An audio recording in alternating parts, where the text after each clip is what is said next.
Good evening, everybody. This is the Refinery. It is Tuesday, March 31st, and this is the place where grassroots organizations come together to explore the best ways to make conservative messaging work to reach and influence more people.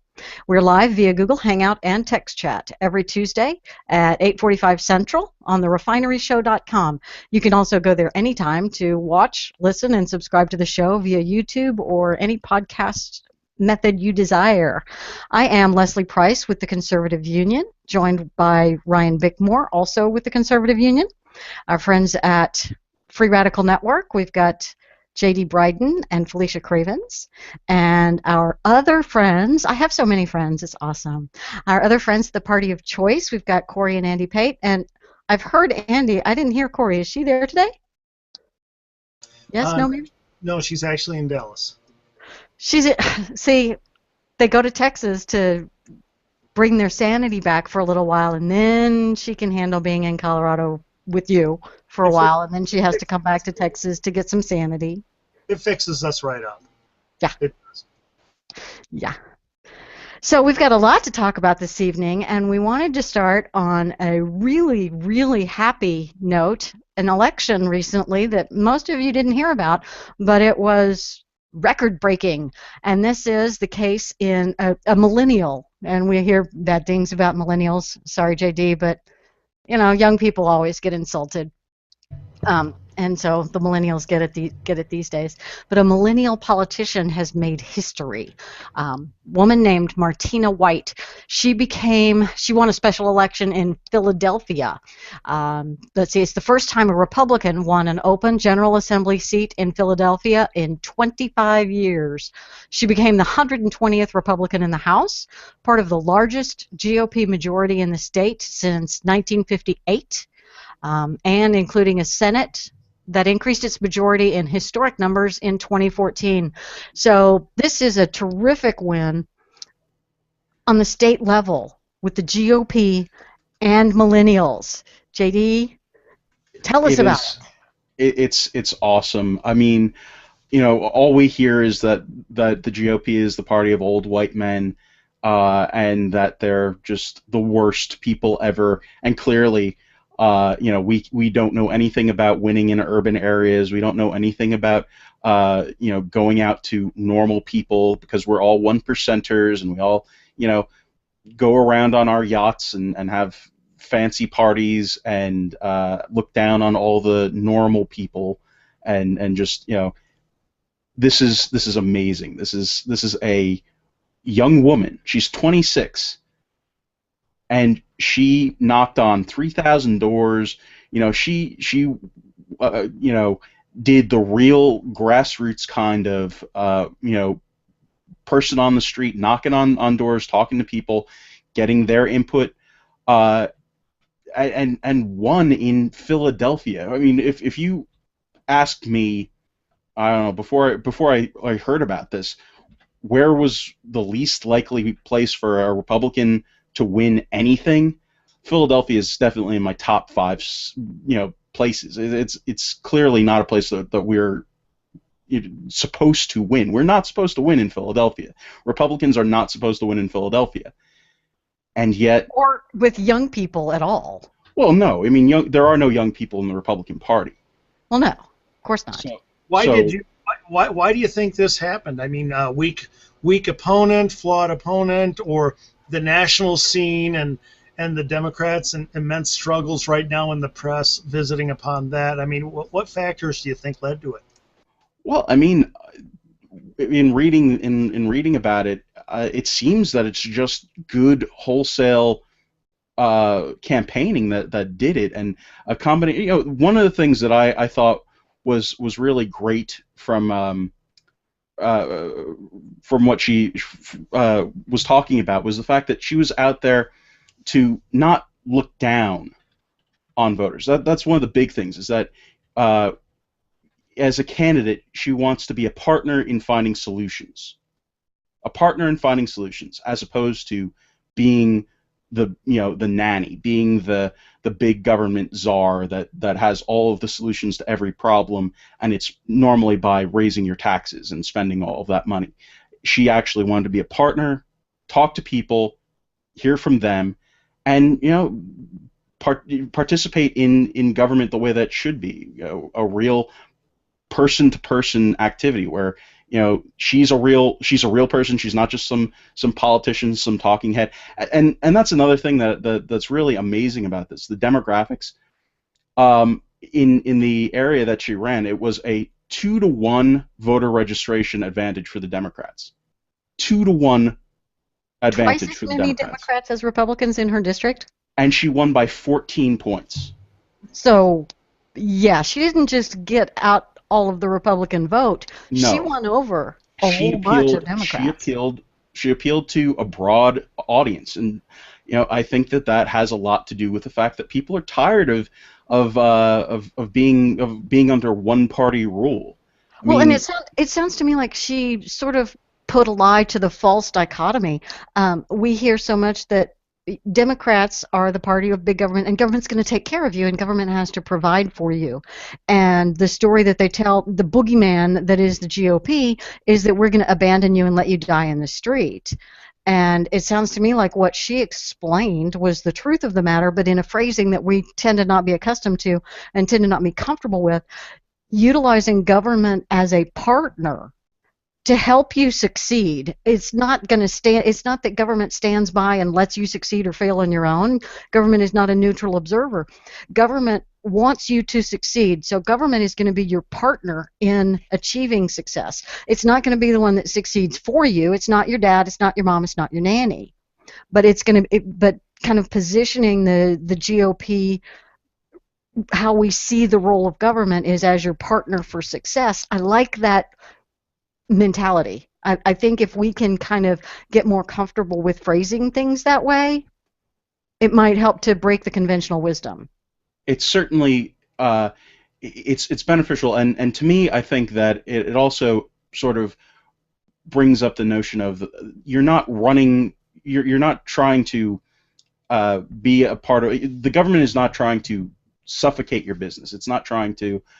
She want to have the government be an aid, not be somebody who's going to put undue regulations, not somebody who's going to hurt things, make it tougher for you to succeed, but to make it easier for you to succeed. Fishy pointed out in the group chat here that she said that the top issues, the candidates of the top issues that she talked to people about were education, safe communities, and infrastructure. And we can succeed on all of those issues. We absolutely can. We can talk about the ways that we can conservatively address those needs, because certainly they are needs in a lot of communities. We just, instead of having the broad message of no government spending at all, none of this stuff, it's all no, we don't want any of it. We need to have some of this stuff, and we need to be able to talk about smart spending. We need to be able to talk about projects that we need, that are necessary, that aid us. That's something that I think that she did a really good job of. Apparently, since she won in a special election 14%, that's insane. I would like to see the breakdown of that. Still, I would like to see what the turnout was, because this was a special election. But that's an amazing amount to win by in a place where you're 2-to-1 against the Democrats. The Democrats have twice as many Democrats there as Republicans registered. I mean, that's super relevant, especially to me in my area, because Well, and we've with that got many stuff voters, like they're that. bound to have the Democrats are bound to have a really good machine of the retail politics and the Oh, for community sure, organizing, the community for sure. centers, and the And you've voter got to registration know, drives and all that kind of stuff. and you've got to know that they have people groomed for that next spot. So Yeah. the fact that they were not able to capitalize on a special election, and that we have been, and that Yeah. since 2010 we've been able to dominate on a local scale, that we've been able to take so many state houses and to win over so many legislatures, that's awesome.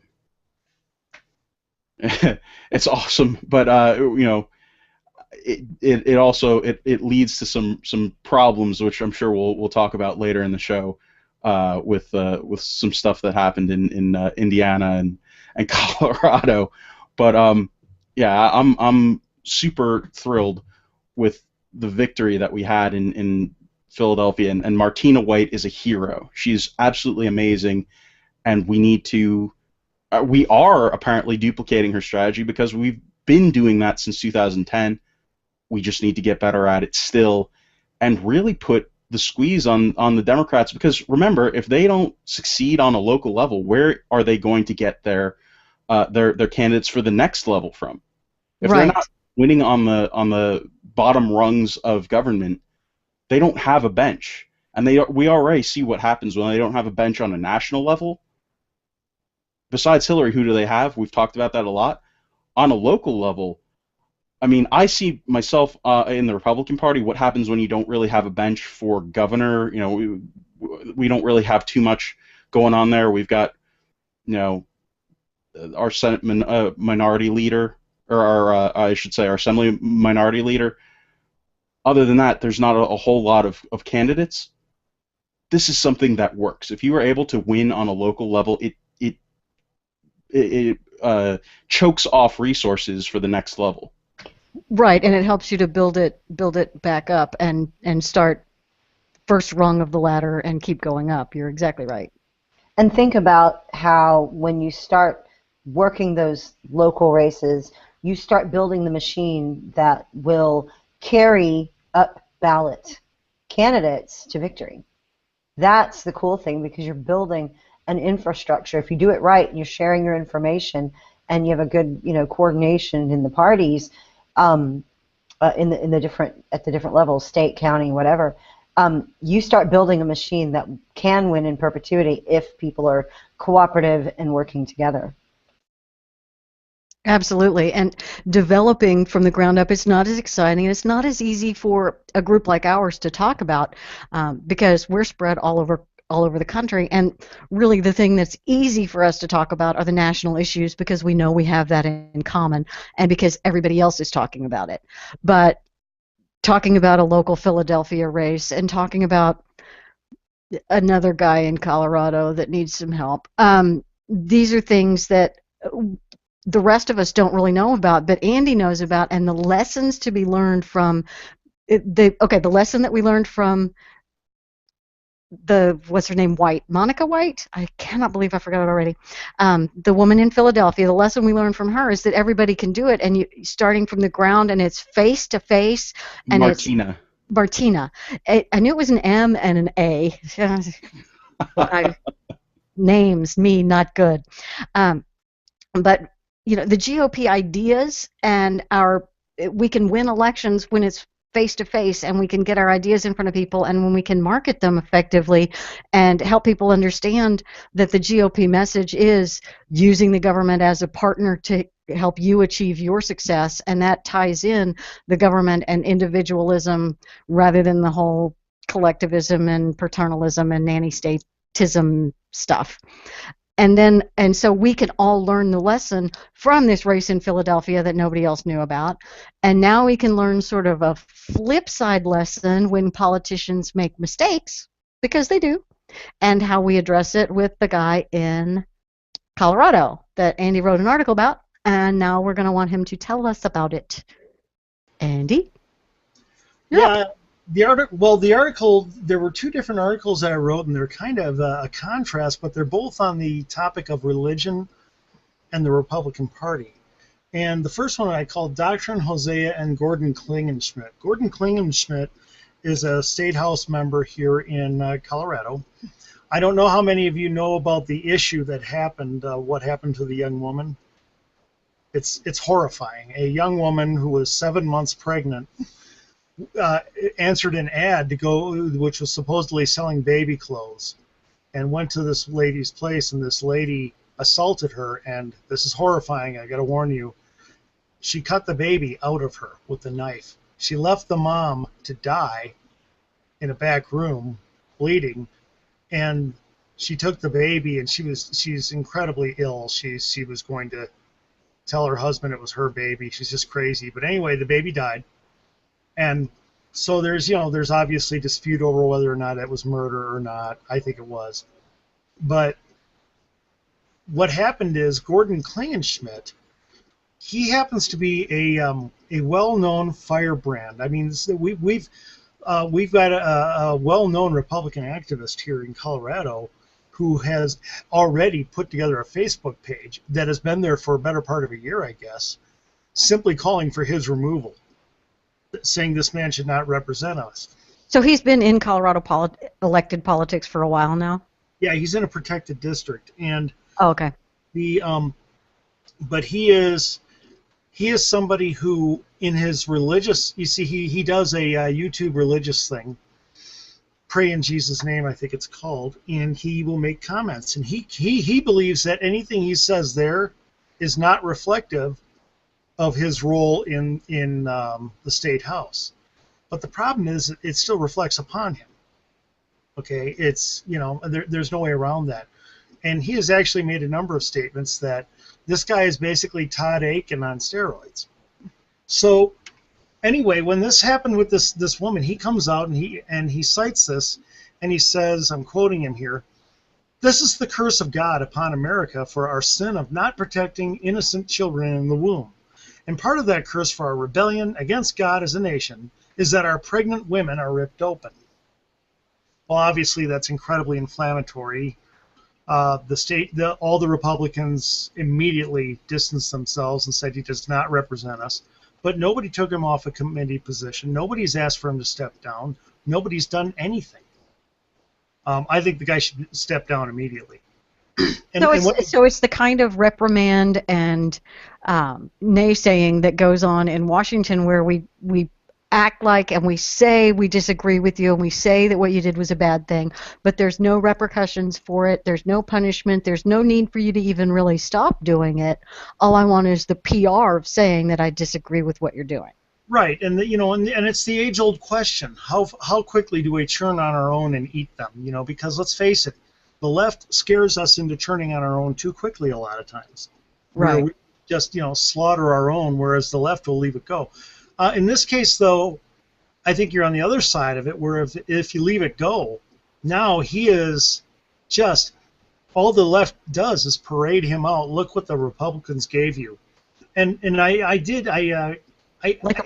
he's a bleeding sore or something, and he's not going to go away. He is, and I don't think he's a bad guy. I just think he cannot stop this, and his ardent supporters are the most extreme members of the Christian right. I'm a fairly extreme member of the Christian right, and I relate to the fact that we feel.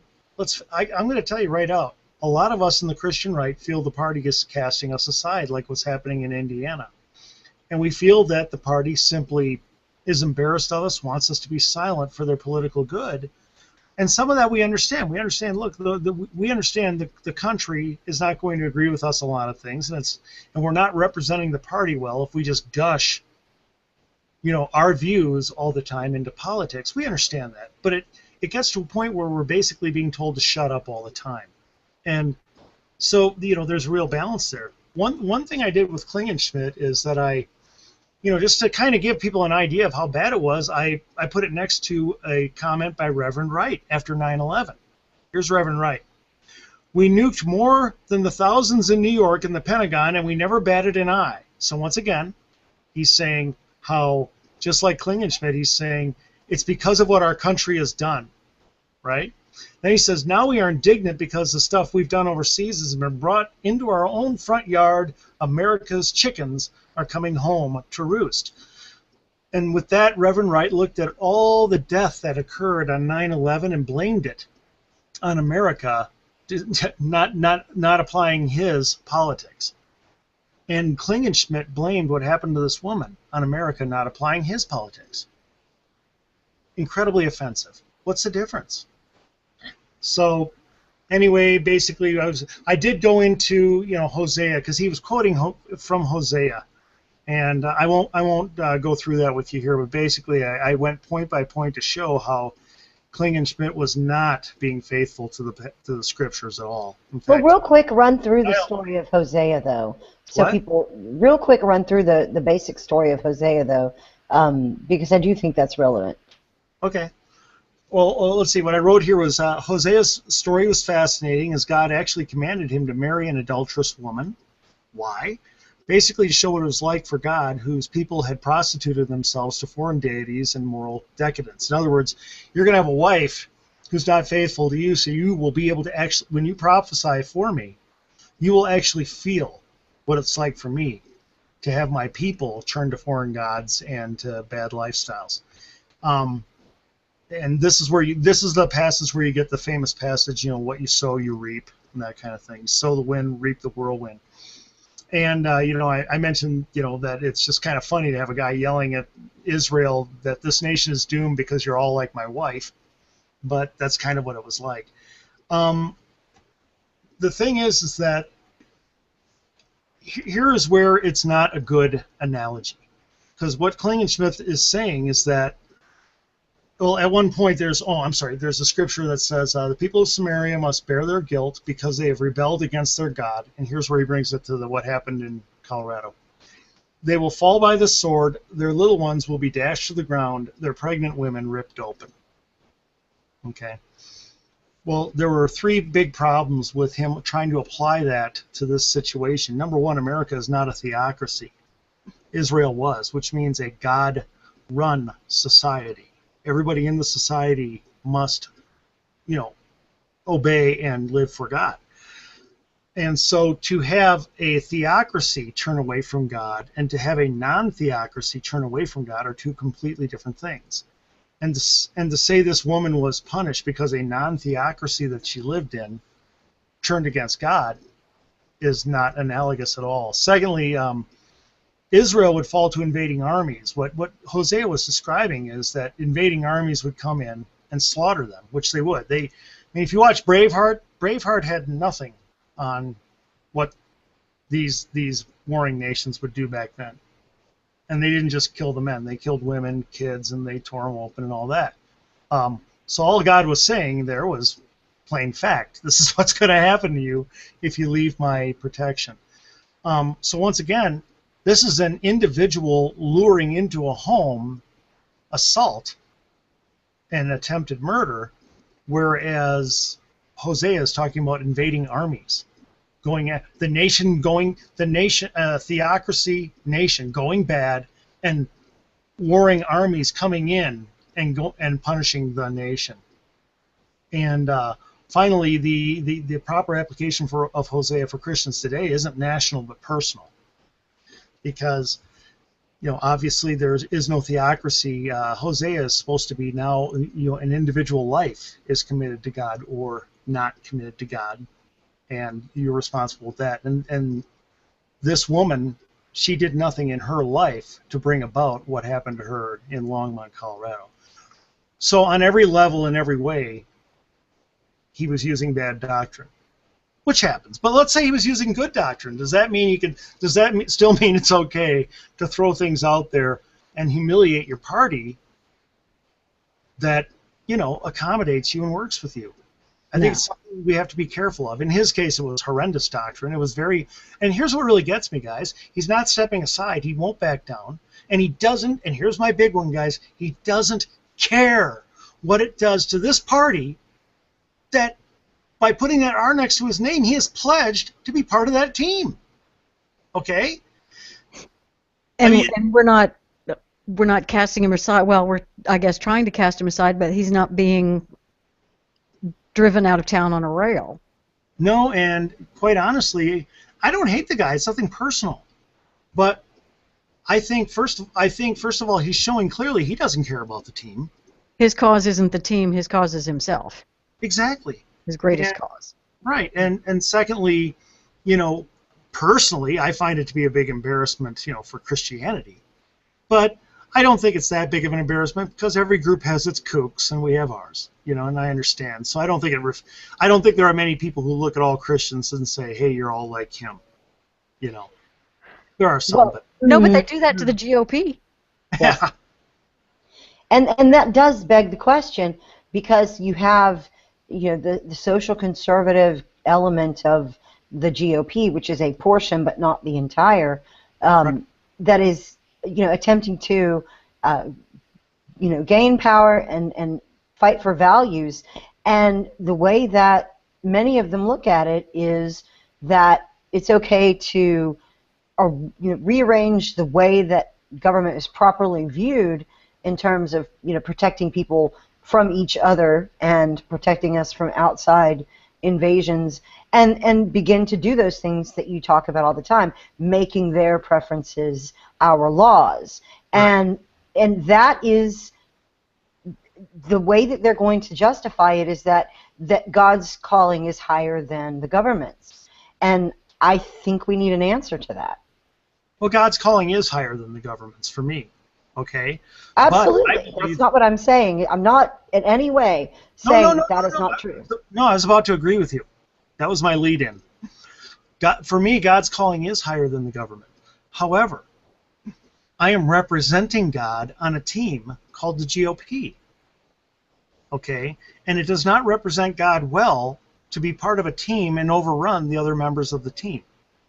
And to disregard, doesn't Jesus say, always do unto others as you would have them do unto you?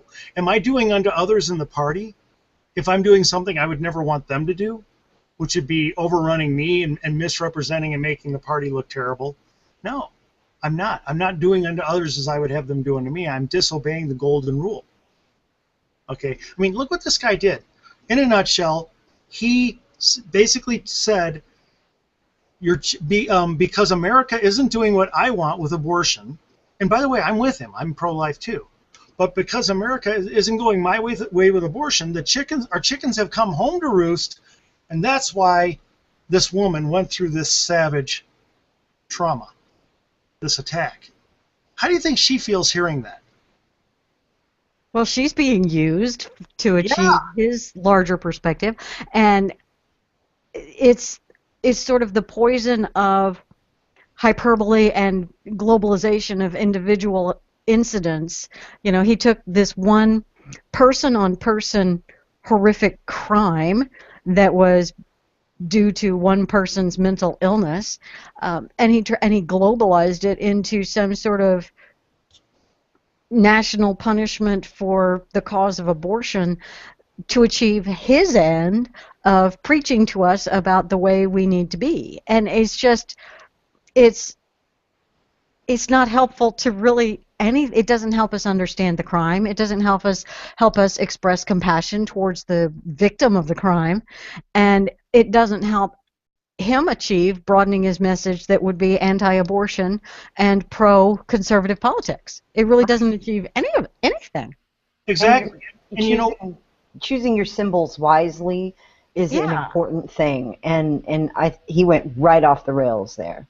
Well, sure. Yeah, he just dialed it way up to 11. And here's the thing, guys. It's okay to derail. We derail, but what he did in the aftermath was stick to it. It's like, look, it's completely up. It's clearly damaging your team.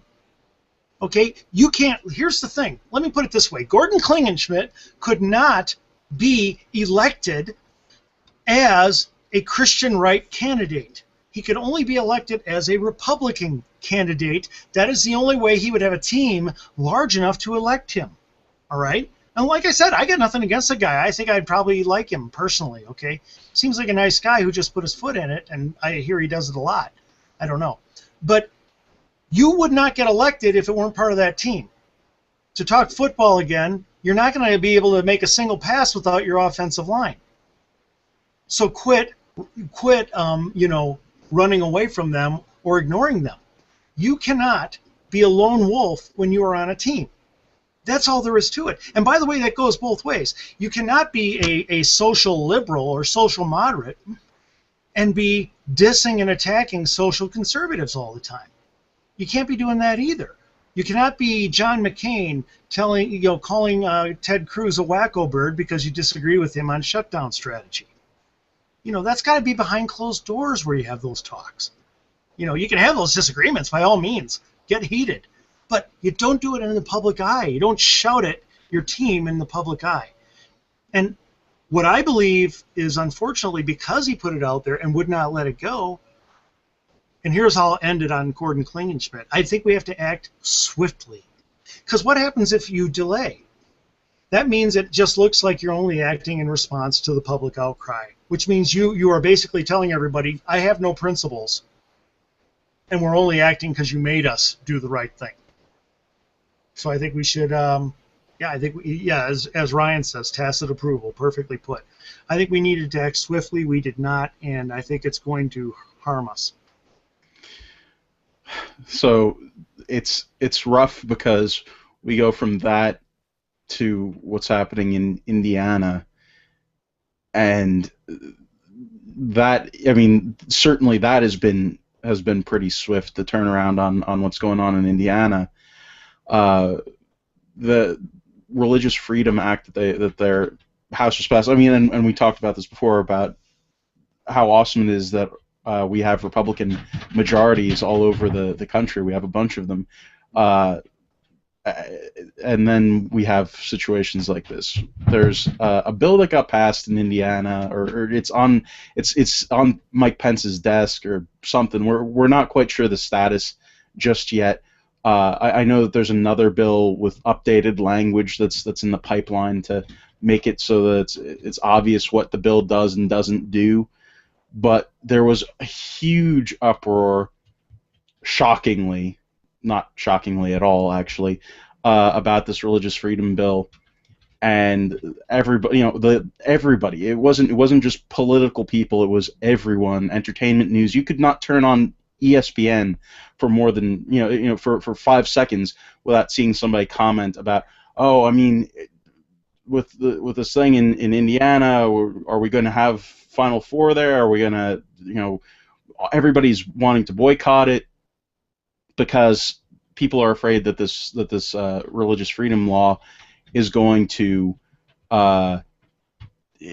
somehow let people discriminate against gay people, or say that we've talked about the whole cake thing, and our religious businesses, people who are religious, can they deny gay people service if they are requested to make a gay wedding cake or take pictures at a gay wedding? There have been so many of these examples out there. I think there was even a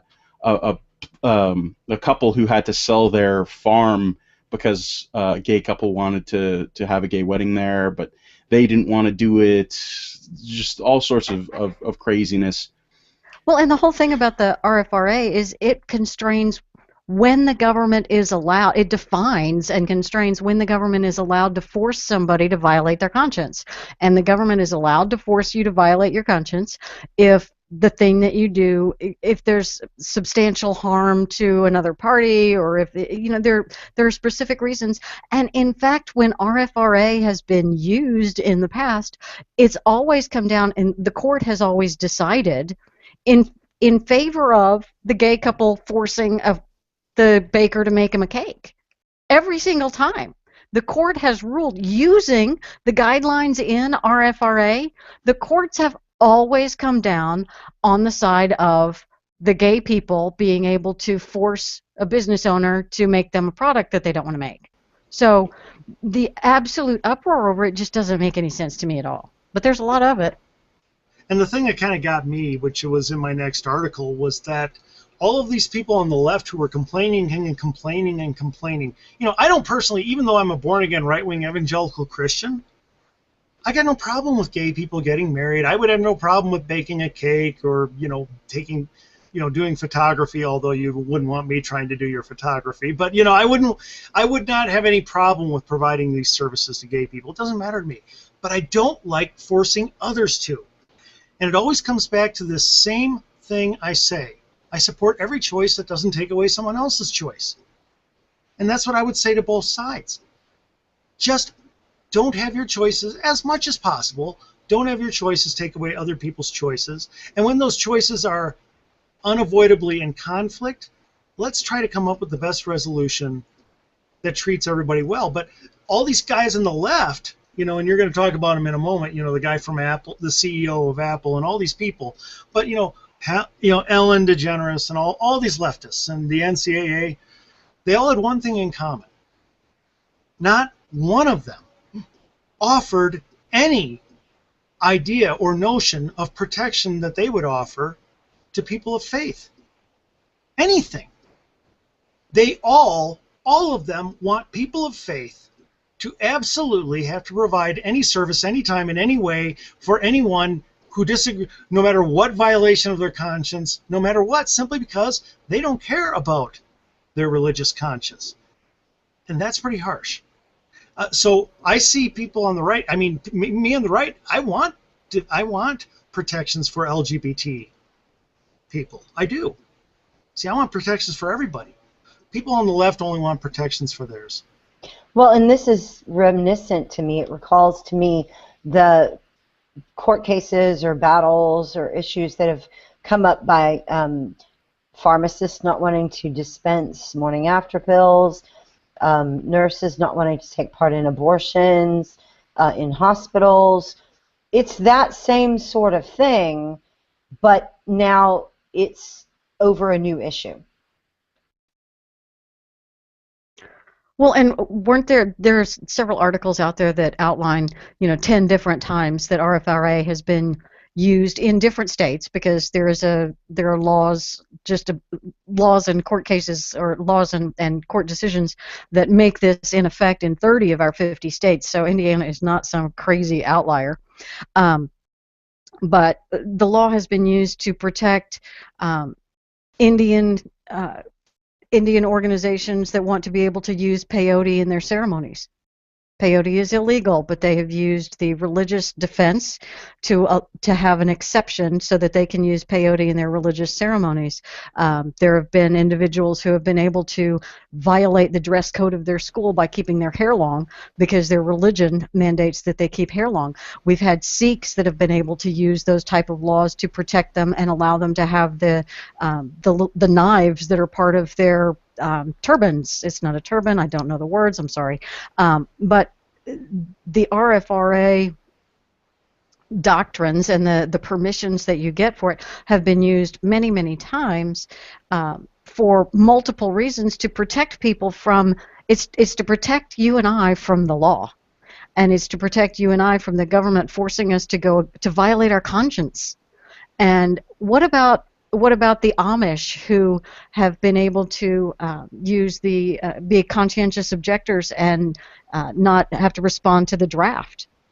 They've used RFRA regulations to exempt themselves from the draft.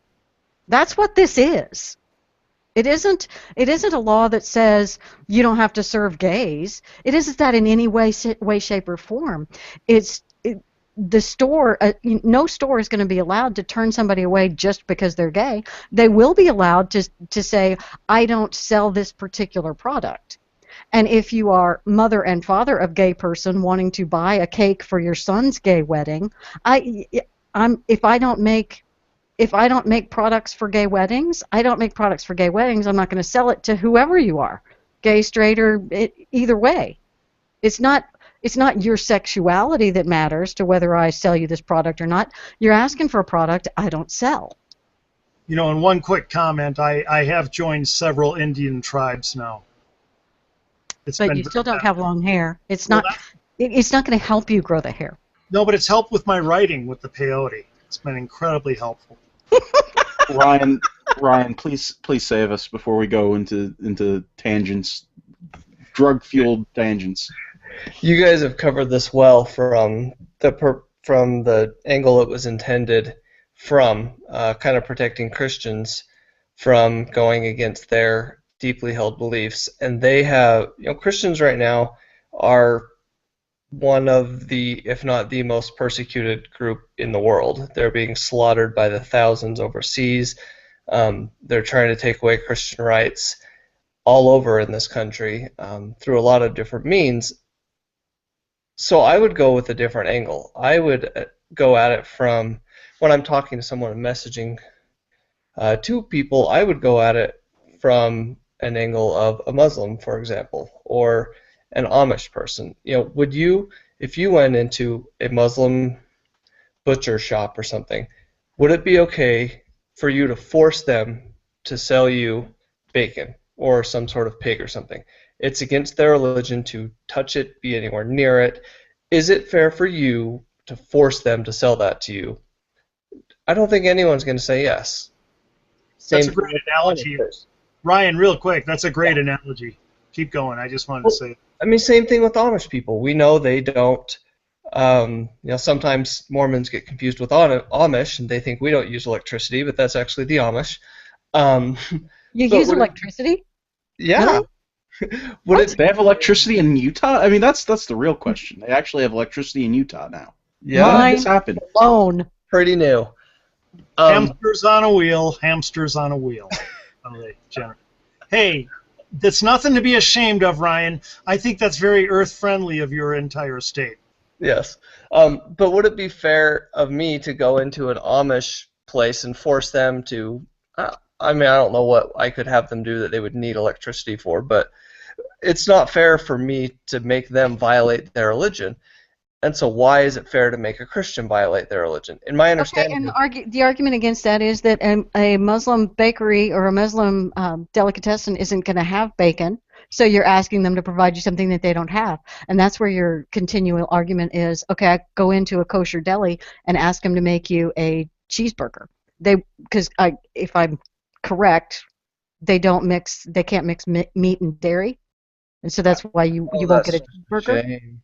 I'm Is not that sure. I'm not sure that they can't mix them or that they It's just like they can't can't put eat them on them. the same I plate. know that they can't eat them. I know that I don't it's think they not. can touch the same dish. I'm not sure. I'm not certain of the rules on that, but But those uh, would be things that a kosher deli would have. right. It's akin to me because I don't think that most bakeries have wedding cakes on hand. I mean, I don't think generally you special order a wedding cake. So it would be akin to saying, I all right, can't I go like to want. Baskin Robbins freezer and get the ice cream I wedding don't. cake. I don't think that's how wedding I've never cakes been work. married. I I don't don't know. know. I've never been married. I think I've only been to like two weddings in my life. So What? I can't tell you, but I don't think that's how it works. But to me, I think it would be akin to having a Christian baker special, ordering a gay wedding cake from a Christian baker is like saying to a halal butcher that you want to order some pigs, as you said. That's something that a butcher generally does, is that they can order whole animals for you if that's something that you want, so that you can have them butchered and then freeze all of the various stuff for a long span of time, put it in your freezer and have it like that. To me, very very similar circumstances, and we're getting into that territory. But the problem is that that's not how this law was sold. That's not how Mike Pence came out and talked about it, and it's certainly not how the left, portrayed it. And that's the thing that we have to remember here, is that as much as we know the logic behind it and we know the correct messaging for it, in this circumstance, it was not messaged correctly, and That's why it we was need to change. overwhelmingly. Could We need to change the messaging on it. I don't know. I don't know that we can do that at this point in time. That's the thing, is that I think that the moment is past, and there's already been this outcry, and as has been mentioned, several times, this is everywhere. This is not just for political nerds. This is not just for somebody who's watching, has their eyes glued to CNN and MSNBC and Fox News 24/7. This is it's actually penetrated into culture as a whole. And messaging wise, what we're up against are people who are, George Takei, people who have broad reach and an agenda. And by the time we explain these type of positions, usually, unless we can do it in just a few seconds and with something pictorially grabbing, we're going to be behind the ball on this one until we figure that out. It is sad to say it, but it's because the left looks for bait, and when they find it, they scoop it up and throw it our way, and we take it. We take it and we respond, and the word that's out is that Indiana just made it okay to discriminate against gays. Right, That's and that all is, people know. That's you're all getting that anyone really knows. everywhere. You're getting that everywhere. And the problem for us is going to be, how do we convince people that there are principles at stake here, not just issues of convenience or preferences, that there are principles at stake here that protect not just Christians, but all sorts of people. Well, I think two things. First of all, going back to what you were saying earlier, I would ask, would it be okay to go in, to ask a Muslim to make a wedding cake entirely out of bacon? I think that's a question that I would put to them. But beyond that, I want to know, I would put it in their court. See, that's what we're not doing. We're simply representing our side against their side, and then they've got the public upper hand. I say put it in their court and say, look, hey, no problem. I think it's great. You don't want the rights of the LGBT community to be violated. Neither do I. That's great. But I'm not hearing you say you want to protect the rights also of Christians. And so what I'd like to ask is, how would you protect the rights of both? What would you offer? I know now and then their desires are going to clash. But as much as possible, how can we work together to try to keep one person's choice from taking away another? At which point, they say that you are a bigot and just demonize you utterly in the media. I mean, if they call me no. If they call me a bigot outright when I'm the one coming out and saying, look, my goal is for both sides to have as much protection as possible. That's what I want. I want their rights protected. Okay, I don't want one person's choice to violate another. Forget the law. Forget this, the RF, whatever. Forget that for a second. Set that aside. What would you construct? And my question is simply this. I'll put it to you, JD. Let's say you're one of them. Okay, you're one of these leftists. My question, JD, is this. Would you construct a law that as much as possible tries to protect the rights, choices, and conscience of both sides, or would you draw up a law that would favor the side that aligns with your views? What would you do? The Christians are already protected. They've already gotten so much protection. It's not even funny. What they are looking for is they are looking for a way to deny me and my side services. Right. That is what they're looking for. You see what you're saying here, though. Once again, you're proving my point. You're proving that you will only advocate for one side. And what I'm asking is, can I challenge you to advocate for both? It's very easy to advocate for one side. I could come back at that and say, oh, no, the Christians, here's what they've had done to them, and I could do that easily as Christian. You know what, JD? I'm not going to do that. Instead, I'm going to challenge you and me to advocate for both sides. What can you create? Rather than destroying another side, what can you create together? It's very easy to destroy. It's hard to create. Are you willing to do the hard work with me to try to create freedom and liberty for both sides? Or do you only want to blame us? You don't want to create liberty. You don't want to create liberty. You want to take away liberty from gays. That's what you want to do. They stick to the message. That's the problem. I am only hearing attacks from one side, JD. But that's the thing. I'm not hearing any. You see, all I'm hearing from you is blame, attack, and I'm hearing from me, hey, I'm ready to create, and you're running away. I see me trying to shake a hand, and you running away saying you'll never shake my hand. See, I think that if this were truly a 50-50 issue, I think that has a chance of working. But I don't think that this is a 50-50 issue. I think that this is a 70-40 issue at best. Or 70-30 issue at best, I should say.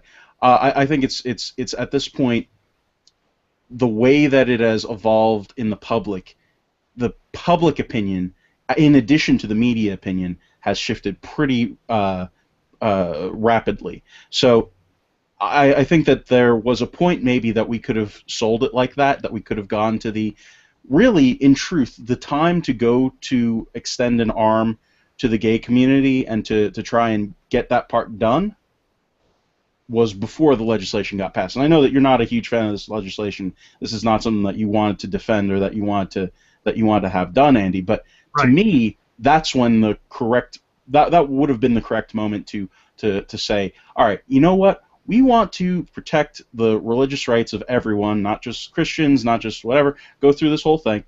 So go to the gay community, find some gay leaders in Indiana, and talk to them and bring them in and say, all right, so we want to establish these protections. How can we craft this legislation together to get this thing done in a way that is not objectionable. I think that there's, and then when they raise objections there, that's a good time to counterpoint it. But Right. now it's already exploded. It's already something that we've got egg on our face and everywhere else.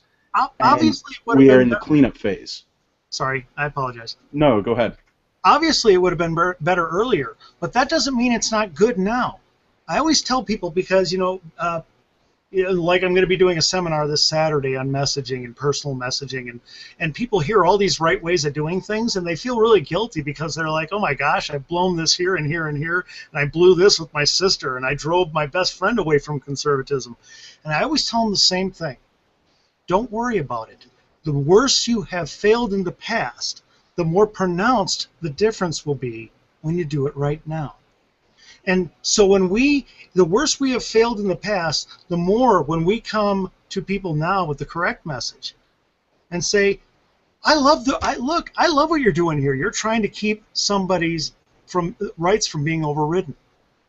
We certainly didn't intend to, but if we did, I want to hear how, would you be willing to try to create something together that protects everyone rather than endlessly blame and tear down? I don't want to do that either. Look at it this way. You feel that by passing this law, all we've done is blame and tear down, right? So obviously you're against blaming and tearing down. You've proven that. So why not at least attempt to create together? I'm holding out my hand. Please don't run away saying you're running because I won't shake your hand. Let's at least try.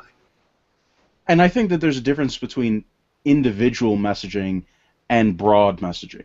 I think on an individual level, you can absolutely make the case. I think on an individual level, you can absolutely have a conversation with somebody and say, all right, so here's why I'm not freaking out over this whole deal in Indiana. I think that's something that you absolutely can do. And you can even have a rational conversation. I haven't tried to do it with our good buddy liberal that follows the show, but I'm sure we'll get around to it eventually. I would love to hear from him on this issue and see what he has to think, or see what he has to say on it. But you can make a cogent argument, and I think a pretty good one on a personal level when you're talking one-to-one. Whereas in the media, talking to a mass of people like what we have right now, like Mike Pence's situation, the only way that you can handle this at this moment is to backpedal and to try and resolve this through the legislation, try and make a better bill and have it signed, and hopefully this thing goes away. I think he did pretty well, actually, quite honestly. He didn't use... Not before today, but... Right, sure.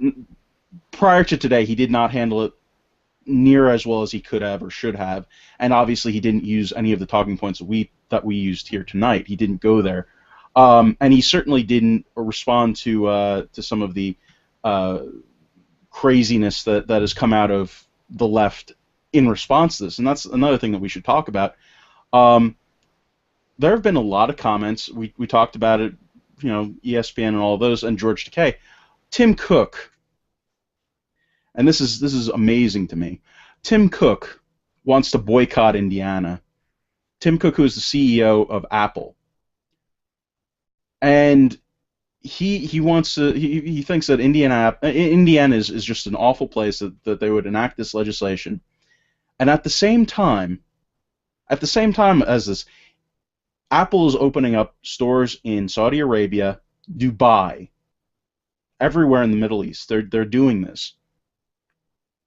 And there are people who have been getting, murdered for being gay. We're not talking about having the possibility open up that somebody might get discriminated against, maybe if the courts allow it somewhere down the road, which is what's happening in Indiana, possibly. And Mike Pence says that that's not the case anyway, and all previous court cases say that that's not the case anyway.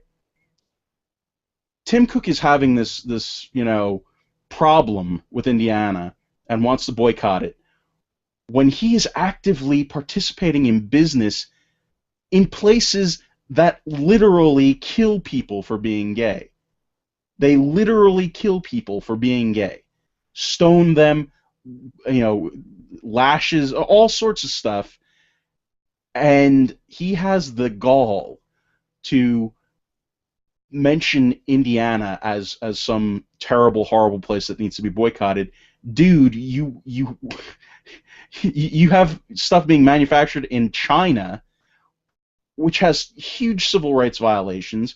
You have And businesses isn't opening up. isn't he having to put nets outside? There was this story which may have been a lie, but nets outside of his high-rise buildings to keep his Chinese people from jumping out the window to their death. I mean, they were suicide nets to catch them when they jump out the window.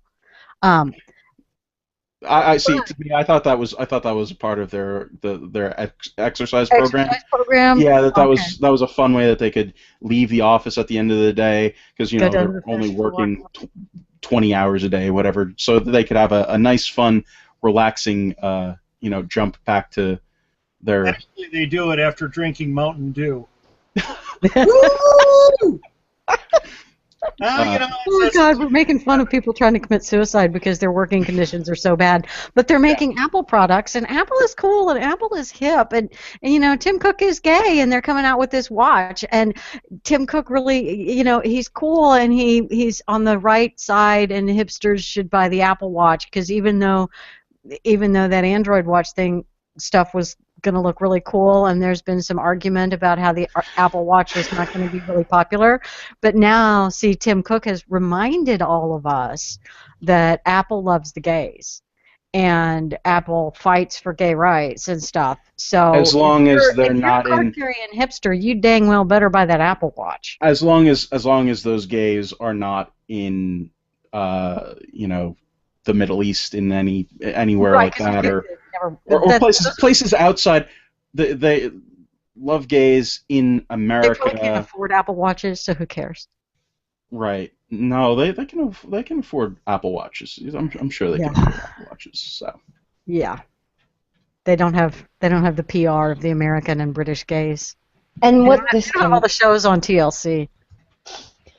comes down to me is the same thing as fair trade coffee. It's people who don't have any skin in the game talking crap about what someone else has done, deciding that they don't like it, and issuing the call to arms here because something they don't like is happening. And the reason it reminds me of fair trade coffee and everything like that is that was a thing for a little while until it wasn't.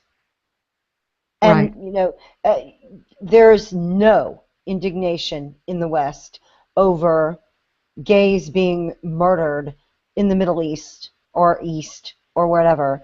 There is no indignation over Apple being using Chinese labor, but this is an issue in which conservatives can be bashed. So my God, we've got to get on it.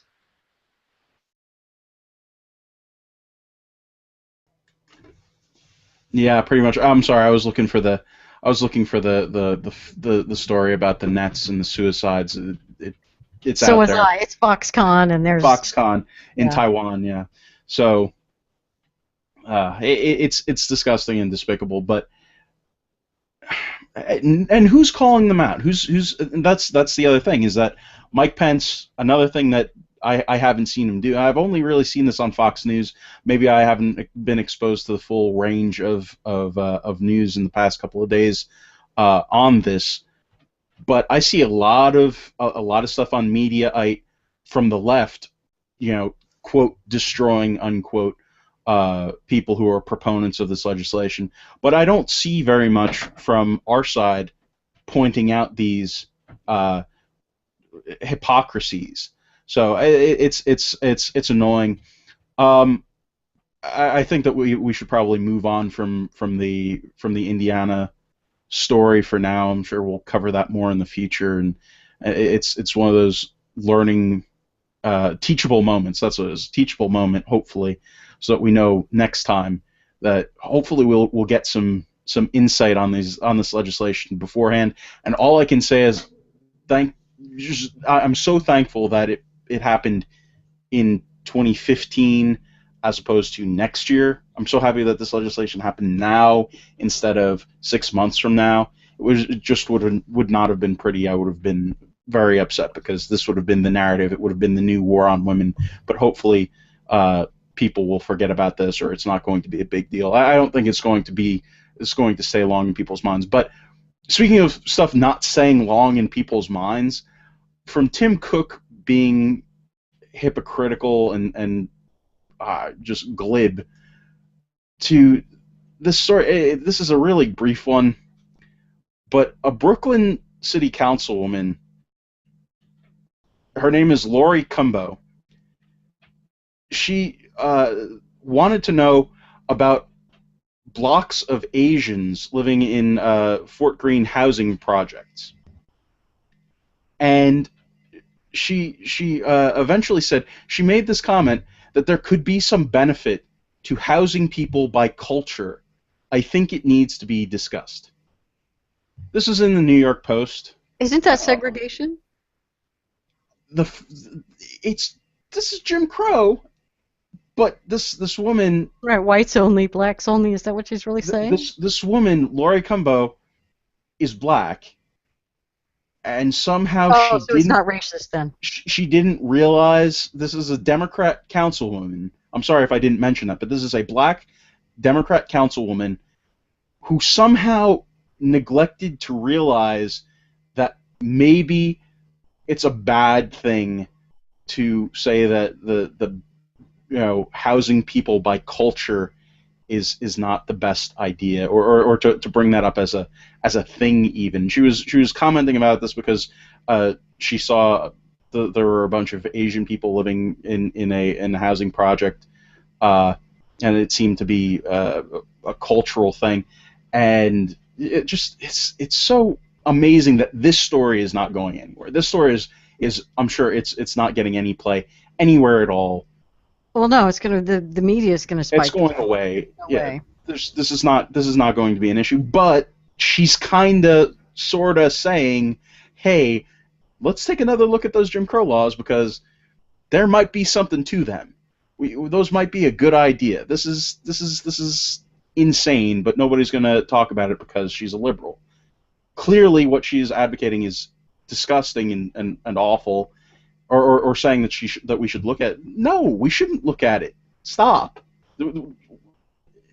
Nobody's gonna question her support of the Civil Rights Act because of this. Nobody. It's ridiculous that people get away with this. Well, and at the same time as she's talking about segregating people in housing, we have college students segregating by race, creating safe spaces where people of other ethnicities are not allowed in or something. It's kind of an interesting trend, and none of them see the irony. None of them. No, we talked about this as a left tactic a couple of episodes ago. We were talking mainly about ideas. We were talking mainly about philosophies and that sort of thing. But apparently liberals are fine with segregating people by culture too. Who knew? Who knew that this was a thing that they were interested in? And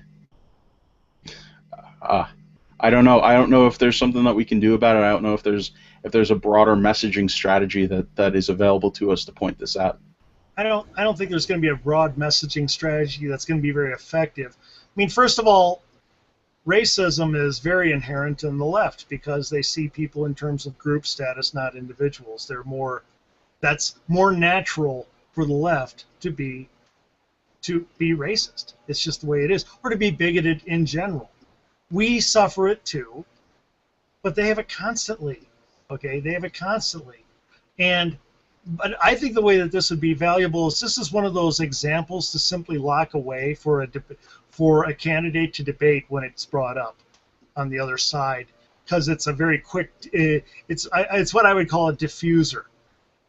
If somebody brings up any kind of segregation, and throws it his way or her way, the Republicans can say, "Well, what do you mean? Yeah, let me show you. Here's an example of a Democrat who did this and this." And it's a very quick story. takes a few seconds, and it immediately diffuses their argument. I think it'd be valuable that way, but as a general strategy, I don't know how we'd use it. Like, that's the thing, is that I'm sure that she's in a district that is going to be super hard to try and remove her or to challenge her from the right. But you gotta imagine that this doesn't look good on your resume when you're trying to run for office again. You'd have to think that somebody's got to be out there and can make some hay over this. I mean, her district is too protected, but what she becomes is their Klingenschmidt. She becomes damaging for them throughout the state and elsewhere, and even surrounding states. You can use her as the example of what the Democrats have put forward. And it just, that story works as a great diffuser. You can't remove her, but you almost don't want to. Although we tend to not use their idiots as weapons against them the way they use our idiots as weapons against us. Yeah, we should learn that, shouldn't we? Yeah, we should. Because we continually have to defend ourselves against the collectivization that they do. You know, if one slightly conservative person does something stupid, then they are a representative of all conservatives everywhere.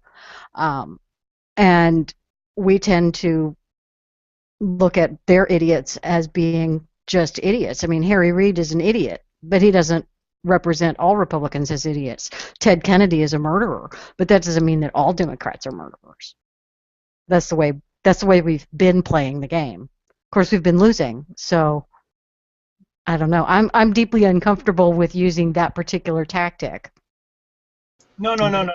As a diffuser, not as something. I would never use it to say, and this is indicative of your party. But I would say, if they come and say, well, we've seen this on the right, you can use it as an example of it on the left and diffuse it and take away their weapon. All you're doing is taking away a weapon. But no, okay. I too would not use that as a generalization to cast aspersions on their party as a whole. That'd be very. But is it fair to say that your party tolerates, sexual predators and murderers and the like? I mean, that it doesn't say that they're racists and Jew haters and all of that. Yeah. Right. I mean, is it when you're doing that? I mean, is that a place you could say, well, looking at it your way, so, using your logic, I could say that the Democrat Party is tolerant of all of these things. Well, I mean, you bring up a great example in that also you can say, and, oh, by the way, you haven't gotten rid of this person. Well, they're memorializing Ted Kennedy this week. I'm sorry, what? They're memorializing Ted Kennedy this week. It's kind of on everybody's mind. Yeah. So,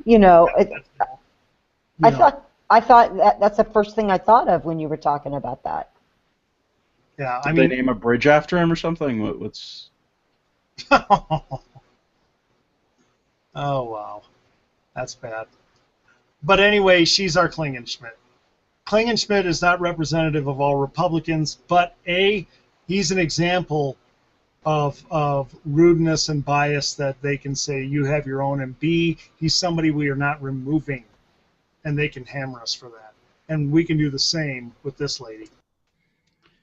Yeah, it's a tool to have in the toolbox, strategy that we can use to counteract some stuff.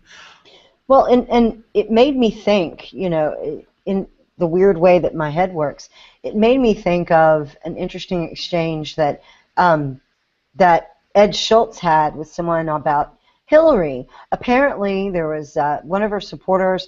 I don't know if people caught that story, that there are words that the HRC super volunteers are saying that you can't say about Hillary. It's like forbidden microaggressions words. Or whatever, yeah. Yes, I'm looking at the list. It's polarizing, calculating, insincere, inevitable, secretive, out of touch, things like that.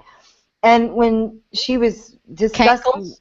Oh, God, I don't think they caught that one. This would be an awesome drinking game. I'm sorry. Yeah, right. Awesome. Amazing. You would be smashed. There's no way you could survive this.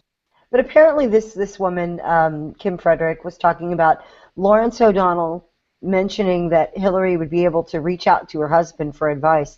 And Frederick went nuts over this, talking about that's coded sexism. And Schultz is going, how is that coded sexism? And she said, no one would say the same thing about a man. And the underlying message is Clinton wouldn't be qualified to handle it herself. But Schultz and everybody else would be thinking, the man has held the job. Yeah, would be the first spouse in the history of the country to have, run the office who has a former president in the bed next to her, if she indeed got the job. And it would be a perfectly logical thing for them to discuss issues of state. But she threw up her hands. It was like, this is coded sexism. This is what we're up against. I think it's cute that you think Bill would be in the bed next to her. Okay, that was a figure of speech. I was laughing at that too. That was a figure of speech. They say the same thing about Barack and Michelle all the time. They say she's very intelligent. She advises him on policy decisions. He asks her opinion. This is her initiative. They say that type of stuff all the time right now. I don't get why it would be different. It would be more appropriate with Hillary and Bill than it is now. Any criticism you have of Barack Obama is because he's black, and any criticism that we have of Hillary is because she's a woman. Period.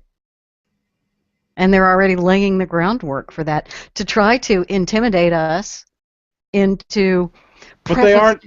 Into prefacing every criticism with, now I'm not a sexist, but I do have a problem with blah blah blah blah blah.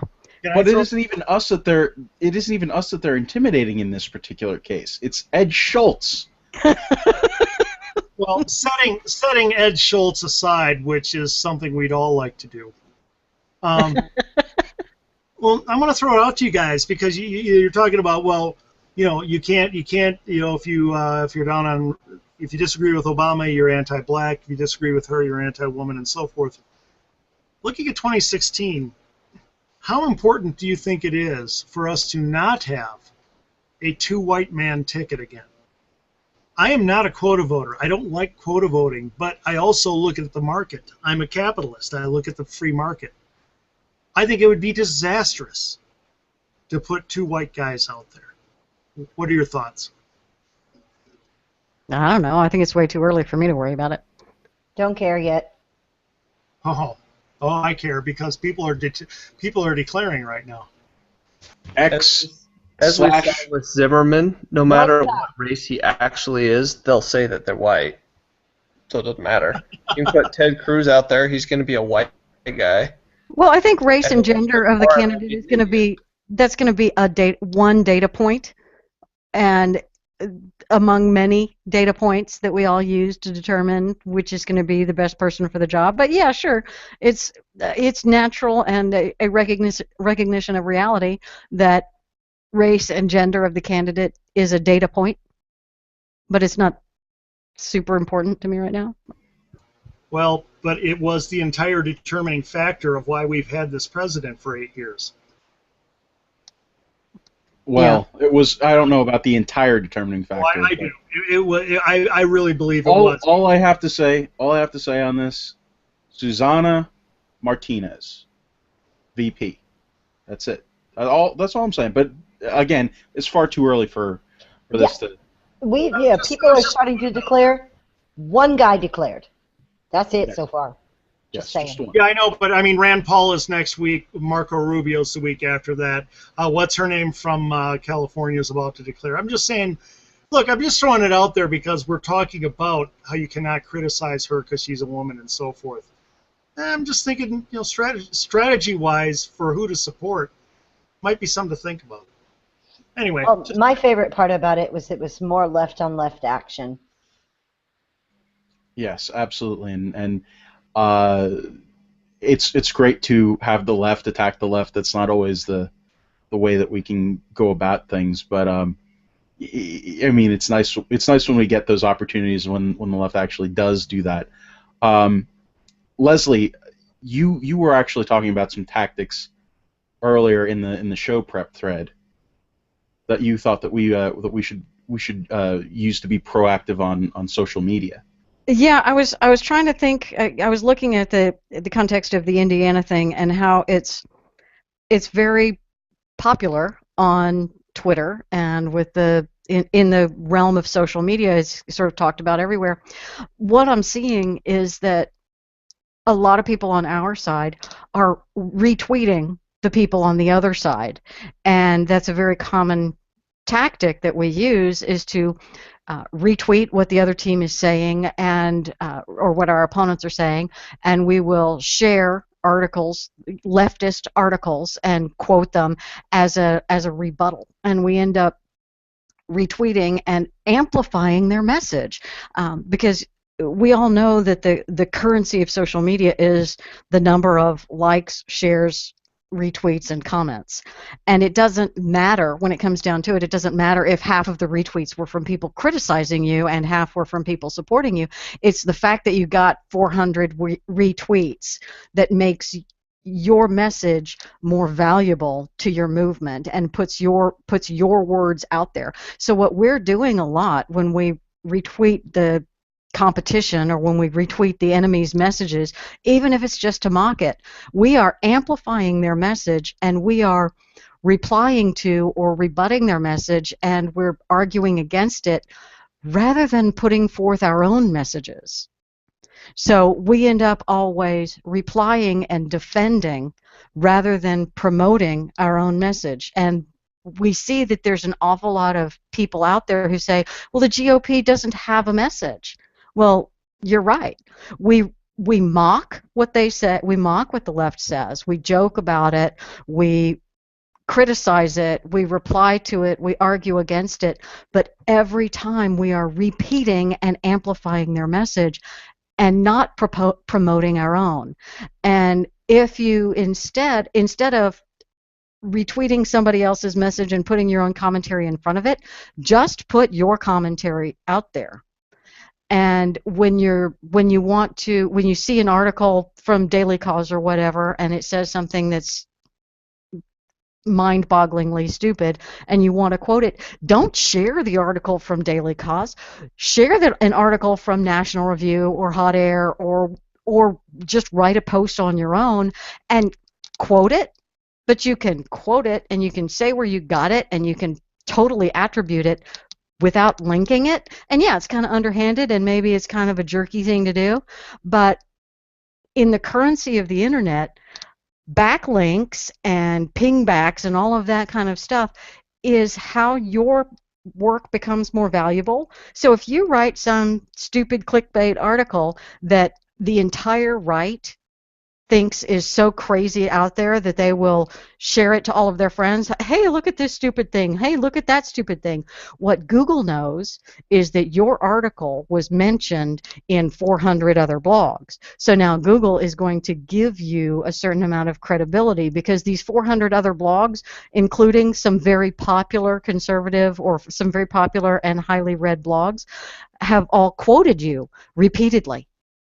And so you are now seen by Google as a credible source. We are giving our enemy more credibility than they deserve. And we're missing the opportunity to make our own case by constantly replying to theirs and rebutting and repeating. I just want to add that it's only douchey to not cite your sources when they're on your own side. To me, it's not And when cool. I say cite them, just don't link them. Well, that's what I'm saying. That's what I meant. Yeah, don't plagiarize or claim that you said it.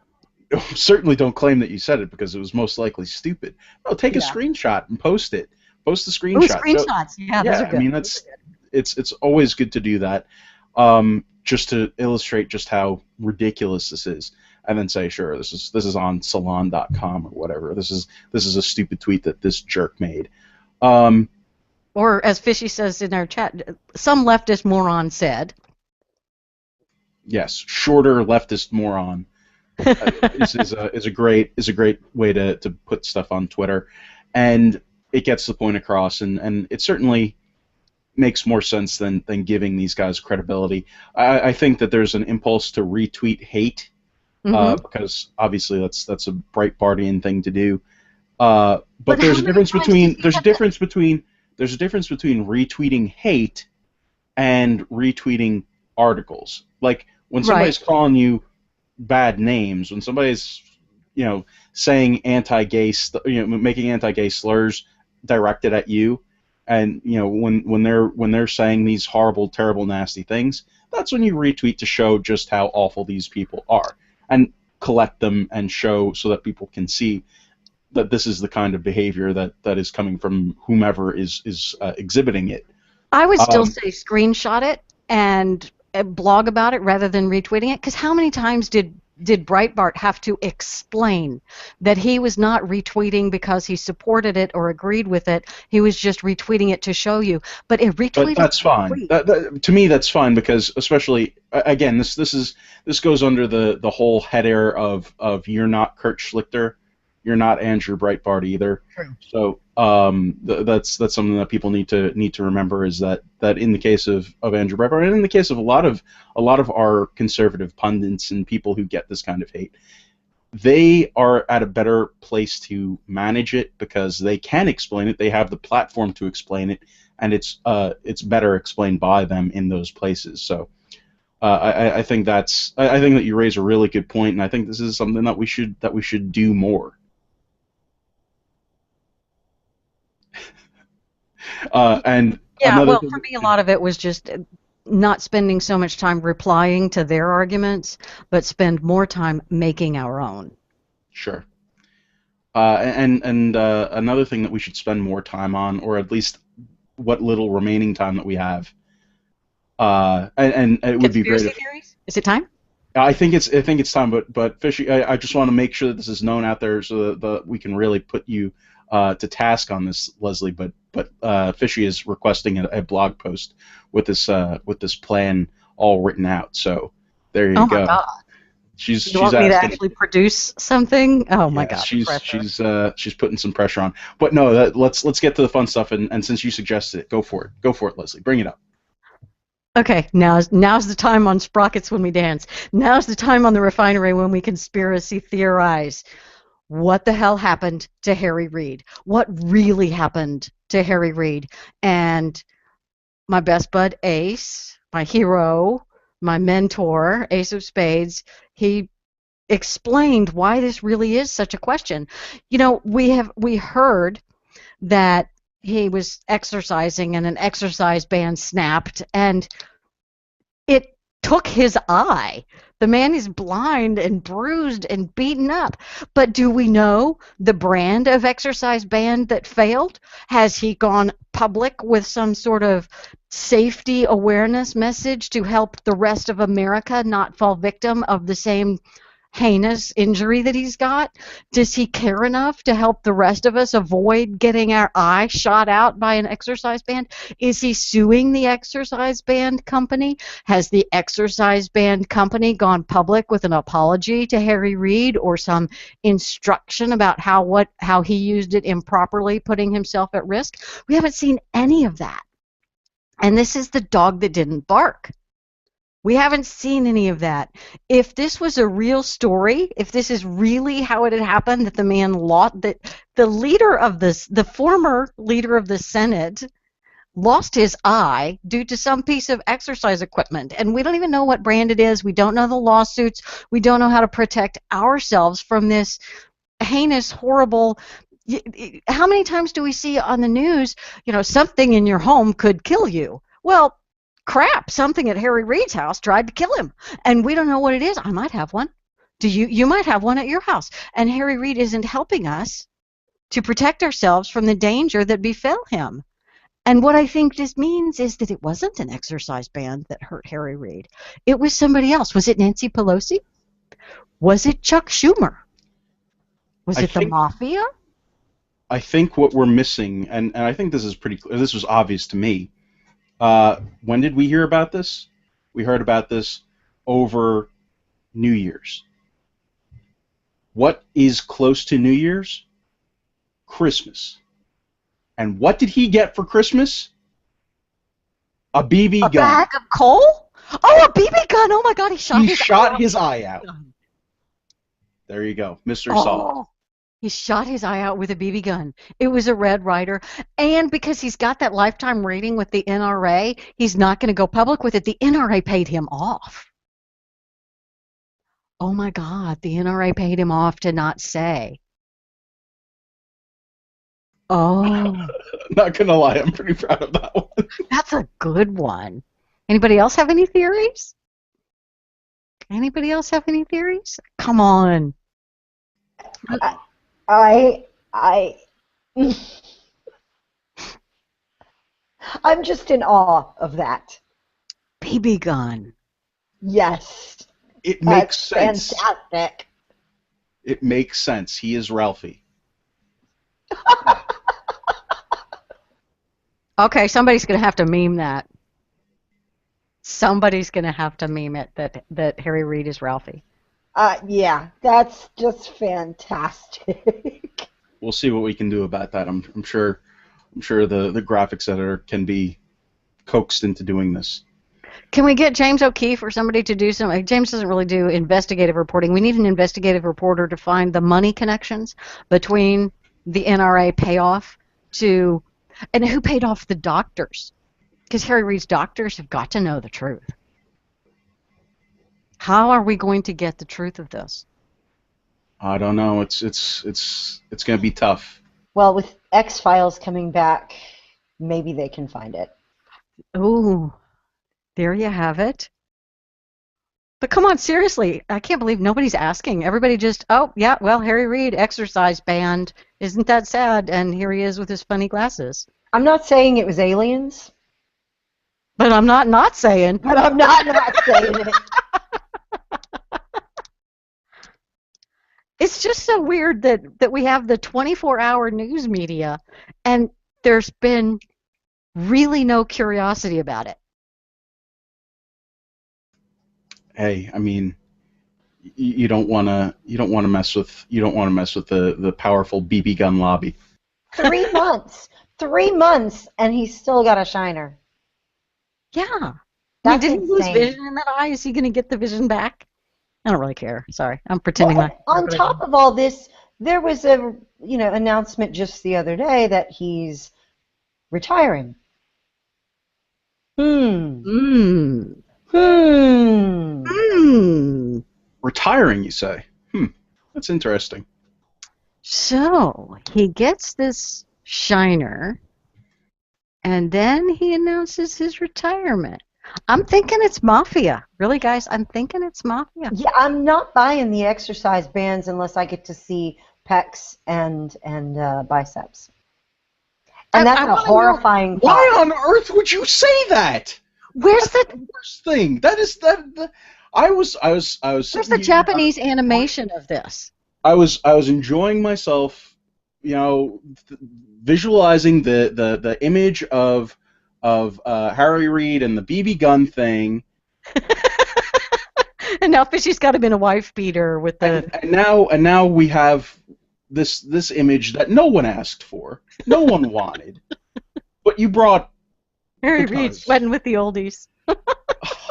Oh my gosh! Harry Reid and Richard Simmons. Oh wow! This is traumatizing. Andy, congratulations, Andy. You did not do it this episode. It was not your fault. I think that the entire chat room is probably projectile vomiting at this moment.